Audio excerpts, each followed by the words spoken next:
Opisyal nang makakalaro ang Indiana Pacers sa NBA Finals, matapos tapusin kahapon ang New York Knicks na walang nagawa si Karl Anthony Towns at Jalen Brunson na e-force pa ang laban sa Game 7, naging malungkot sa dulo ang lahat ng players ng Knicks lalong-lalo na itong si Jalen Brunson na tila makikita sa kanyang mga mata ang malungkot na pangyayari. Well, sa naging kaganapan kahapon ay kasabay doon ang opisyal ding tinawag ang pangalan ni Pascal Siakam bilang MVP sa Eastern Conference Finals, at isa sa mas pinag-uusapan dito itong si Tyrese Haliburton na aminadong umaasa na siya ang matatawag bilang MVP, pero biglang umiba ang ihip ng hangin at itong si Pascal Siakam pa ang tinawag na pangalan. Pero may pinagbabasihan dito kaya si Pascal Siakam ang nagwagi na nakakuha ng 5-9 na boto at 4 lang kay Tyrese Haliburton. Sa 6 na laro laban sa New York Knicks itong si Pascal Siakam ay nag-a-average ng 24.8 points at 5 rebounds at 3.5 assists per game with 52.3%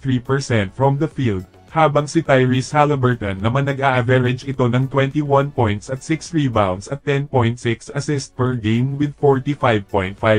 from the field. At kahapon sa kanilang pagganap sa Game 6 ay parehong itong may magandang performance na itong si Pascal Siakam na muna sa scoring na merong 31 points, at itong si Tyrese Haliburton meron namang 21 points at 13 assists.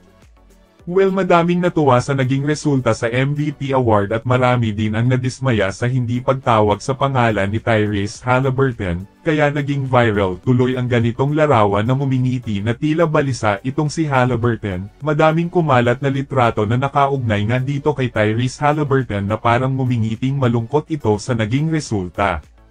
Pero sa ngayon ang pinaka-importante sa lahat ay ang Indiana Pacers ay nakasungkit ng isa sa mahalagang panalo at makakaharap na sila sa NBA Finals, at makakalaban ang malakas din na koponan at ito ang OKC Thunder.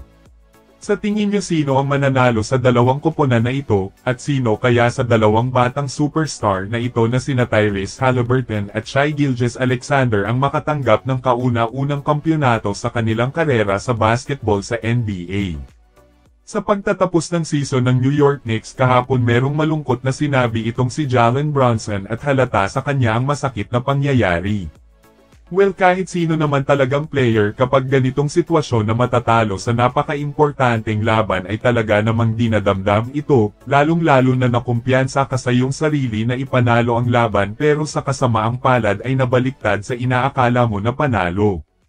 Pagkatapos ng laban sa isang interview sinabi ni Jalen Brunson ang katagang, "It sucks," naramdam mo agad ang malungkot sa kanyang sinabi na aminado siyang nakakahiya ang kanilang pagkatalo.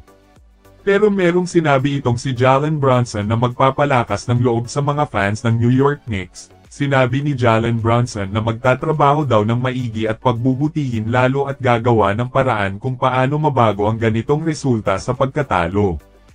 Aminado na magpapalakas nito ang New York Knicks para sa susunod na season at pati na rin itong si Jalen Brunson na sa kanyang mga sinasabi ay aminado na babawi ito sa susunod. Si Jalen Brunson ay nasa kalagayan ngayon na bago matapos ang season na ito, isa siya sa mga manlalaro na mas lalong nag-improve. Tinapos niya ang season na ito na merong average na 26 points at 2.9 rebounds at nag-average din siya ng career best na 7.3 assists per game, habang pinataas ang kanyang field goal shooting na merong 48.8% field goal.